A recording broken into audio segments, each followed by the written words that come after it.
அதை சந்திக்க எல்லாரும் எப்படி இருக்கணுமா? தேவனை சந்திக்க ஆயத்தப்படு. வானம் மீதிலே மன்னன்.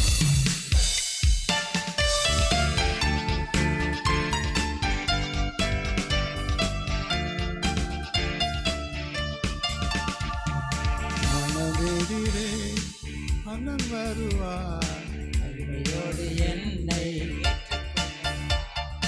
வானமீதிலே என் மன்னன் வருவார், மகிமையோடு என்னை ஏற்றுக்கொள்ளுவார். நான் அங்கே போவேன், ஆர்ப்பரிப்பேன், என் ஆண்டவரின் துதியை சொல்லி மகிழ்வேன்.